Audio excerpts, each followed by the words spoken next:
O Senhor esteja convosco. Proclamação do Evangelho de Jesus Cristo segundo João. Glória a vós, Senhor.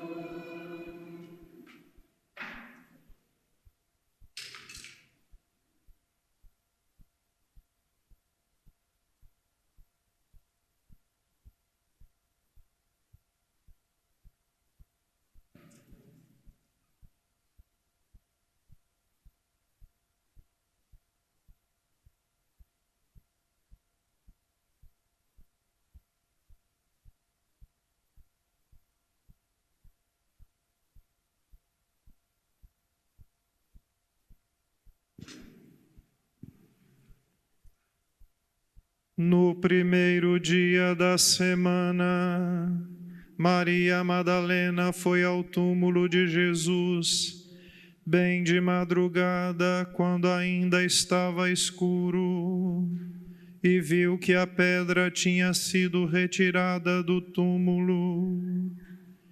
Então ela saiu correndo e foi encontrar Simão Pedro e o outro discípulo, aquele que Jesus amava, e lhes disse: tiraram o Senhor do túmulo e não sabemos onde o puseram.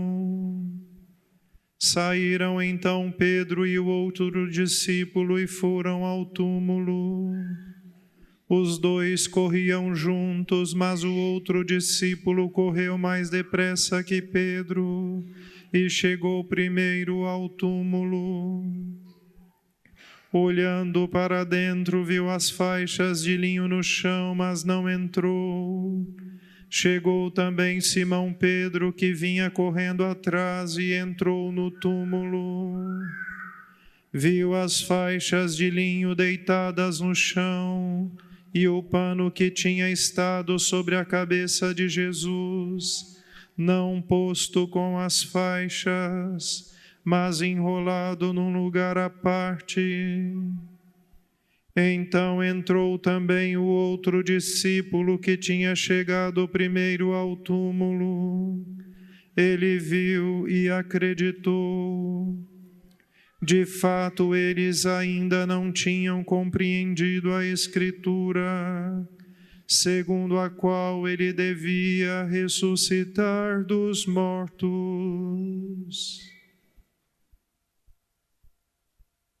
Palavra da salvação. Glória a vós, Senhor.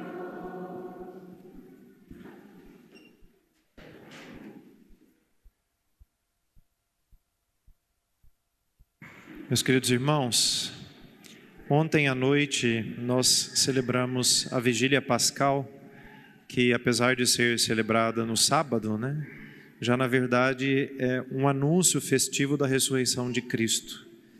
E esta festa litúrgica, mas que no fundo é a festa da nossa fé, ela vai se prolongar por 8 dias. A igreja no passado, em algumas solenidades, a celebrava prolongando a festividade por 8 dias. Depois, ela restringiu, vamos dizer assim, a 2 momentos importantes da sua vida litúrgica e da sua caminhada de fé.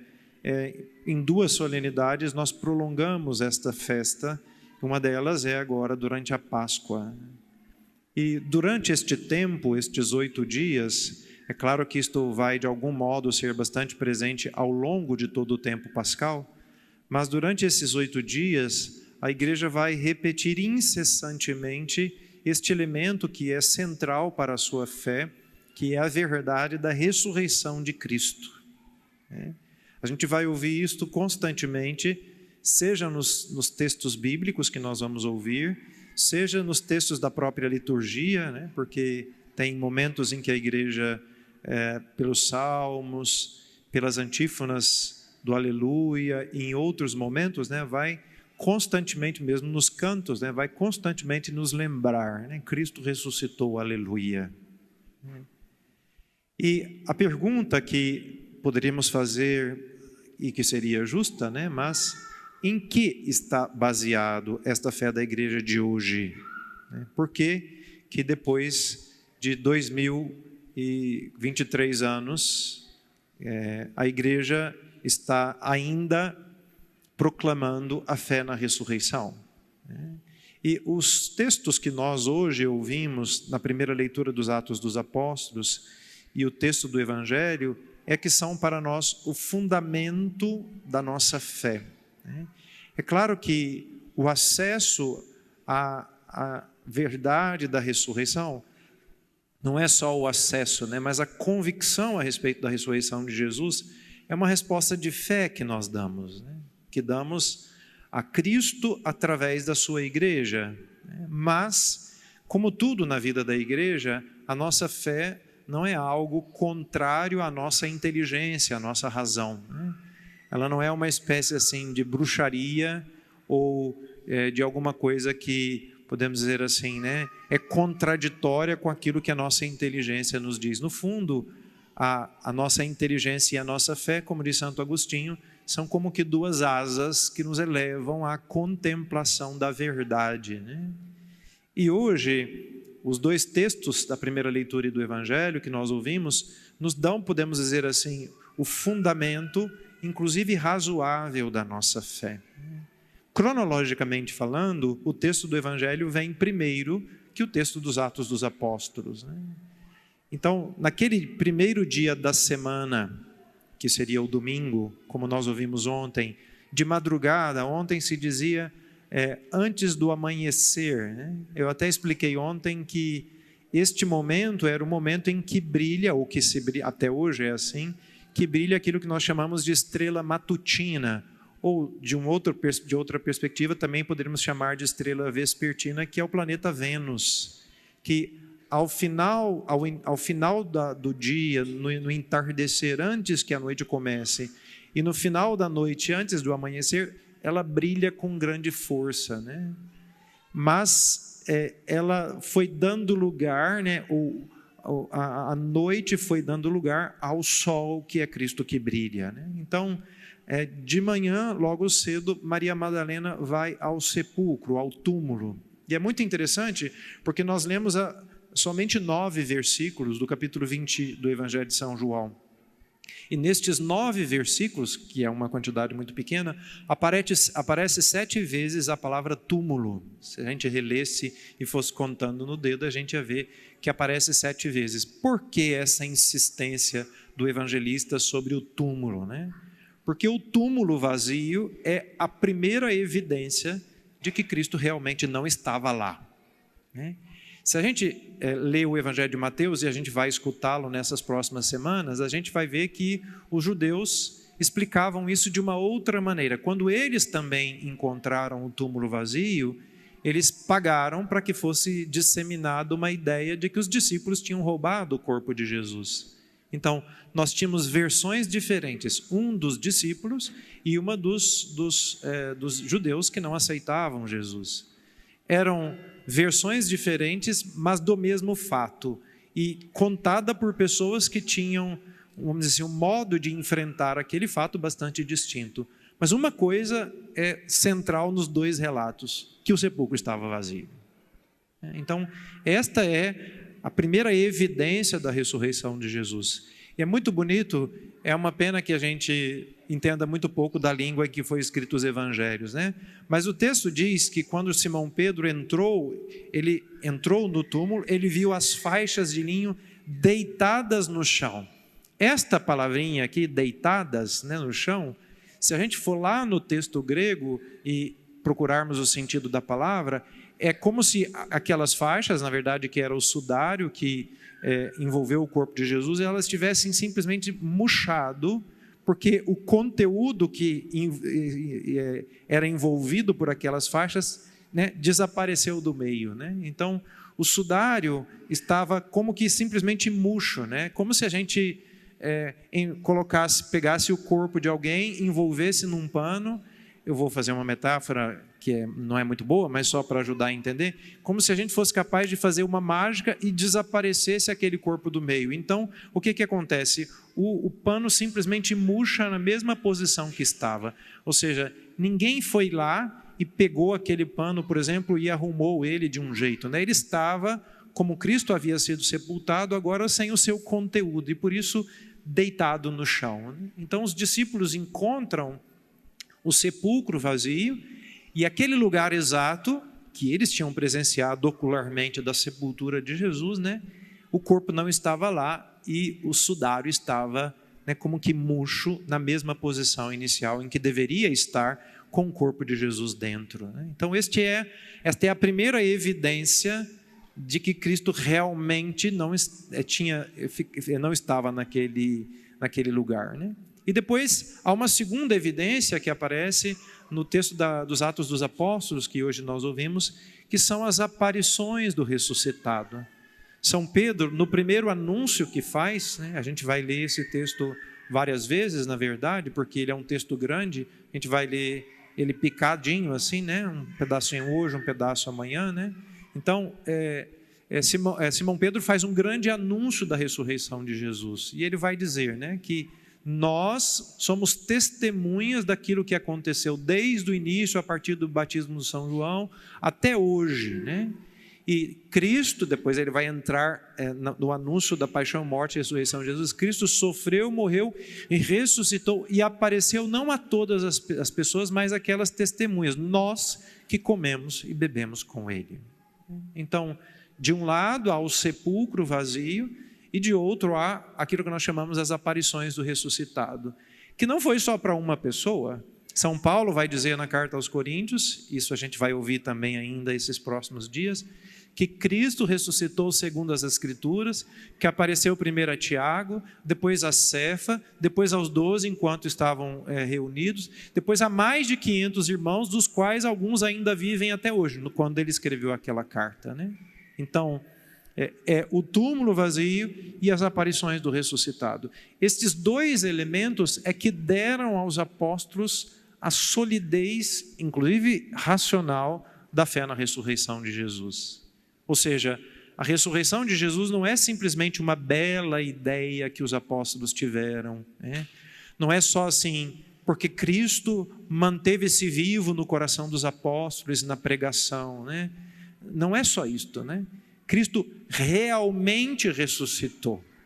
Hoje nós vamos cantar no final da missa o Rainha do Céu, né, que é a antífona típica desse tempo litúrgico, né? Em latim é muito bonito, né? No final ele vai dizer, né, surrexit vere aleluia, ele ressuscitou verdadeiramente, aleluia. Ou seja, nós estamos diante de um fato verdadeiro que aconteceu no tempo e na história. Aquele que padeceu na mão dos judeus, aquele que foi pregado na cruz e morreu, aquele que ficou debaixo da terra no sepulcro, ao terceiro dia ele ressuscitou, está vivo. E os apóstolos comeram com ele. E a gente vai ouvir ainda domingo que vem, Tomé inclusive colocou o dedo na sua chaga, para não dizer que era só também um espírito, né? E é claro, depois Cristo conviveu com os apóstolos 40 dias e ressuscitou e ascendeu ao céu. E a igreja, desde aquela época então, está anunciando que Cristo está vivo.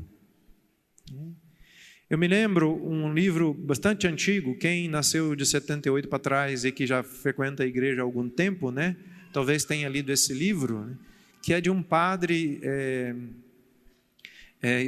mexicano que se chama Emiliano Tardif. O livro é assim, né? Jesus Cristo está vivo, né? E ele conta a sua história de encontro com Jesus.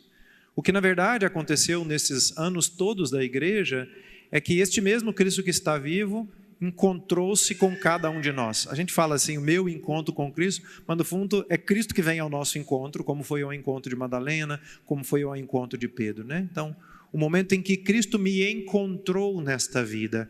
É claro que o encontro que nós fazemos hoje com o Senhor é distinto daquele que fez Maria Madalena e Pedro, porque nós não vemos hoje Cristo como nós estamos nos vendo. Nós não tocamos a Cristo, ao menos no sentido mais literal da palavra, como tocou São Tomé, né? Nós não comemos com ele do mesmo modo, né? Mas até hoje, através da fé e através daqueles elementos que perpetuam a presença de Cristo nesse mundo, nós continuamos encontrando com o Senhor. Por exemplo, quantos de nós, por causa de um dia de a leitura da palavra de Deus, ou alguém que nos explicou, por exemplo, um sacerdote na homilia, né? Nós nos encontramos com o Senhor. De algum modo a gente pode dizer, aquele dia eu encontrei a Cristo, né? Muito bonito, ontem, não sei se alguém chegou a ver, né? Mas porque isso é televisionado, ontem se celebrou também lá em Jerusalém a Vigília Pascal. Só por causa da situação que vive Jerusalém, né?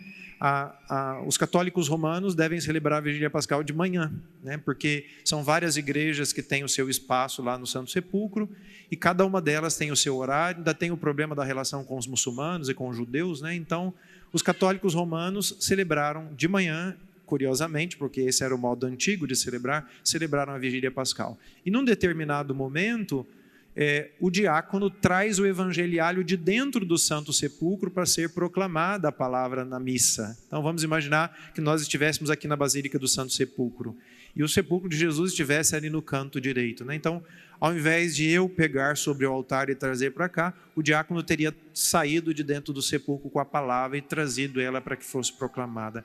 Por que tem esse rito? Para mostrar Jesus Cristo está vivo na sua palavra, né? Cristo está vivo na sua palavra, que é proclamada até hoje. Na verdade, ele é a palavra de Deus. E esta palavra perpetua a presença de Cristo vivo no nosso meio, né?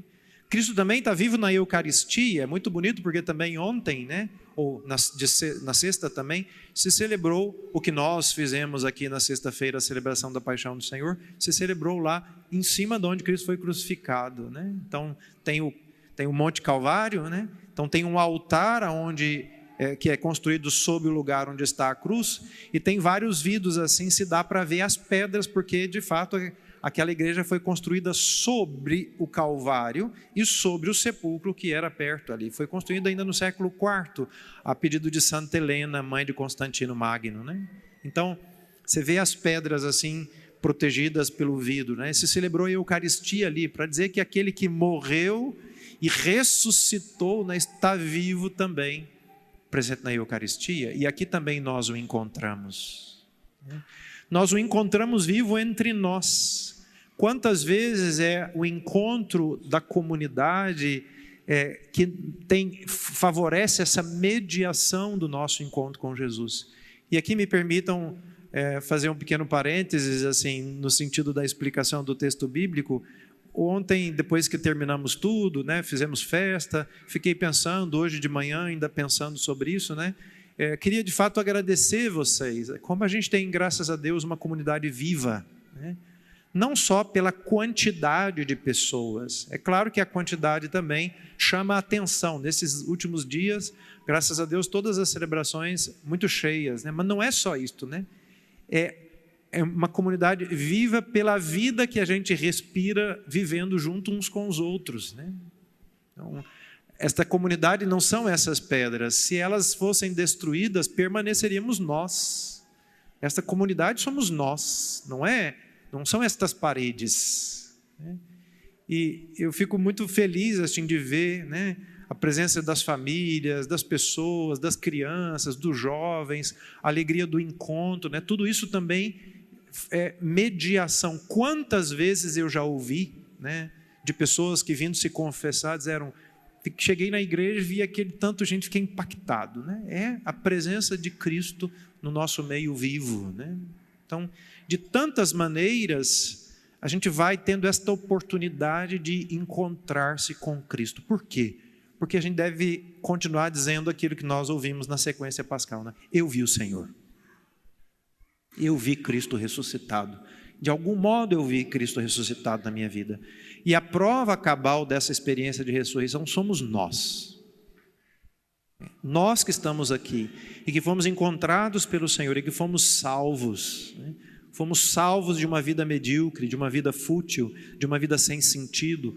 Fomos salvos, às vezes, das trevas do pecado. Quantas pessoas viviam situações catastróficas na sua própria vida e foram encontradas por Cristo e ressuscitaram, né? Fomos salvos para uma vida nova. É isto que Cristo nos deu. Então, essa experiência mostra que Cristo realmente está ressuscitado. Por isso, de agora em diante, a gente tem que cumprir o que São Paulo disse aos Colossenses hoje. Se nós ressuscitamos com Cristo, então temos que buscar as coisas do alto. Devemos viver como ressuscitados, como quem já experimentou a força da ressurreição de Jesus, esta vida nova, e procurar em tudo que nós podemos, né? Nas coisas mais simples do cotidiano, né? No encontro com as pessoas, no trabalho, na faculdade, na escola, na vida em família, tirando férias, indo para a praia, jogando bola com os amigos, independente do que a gente faça, né? Viver como ressuscitados, para que esse mundo também possa encontrar-se com Jesus.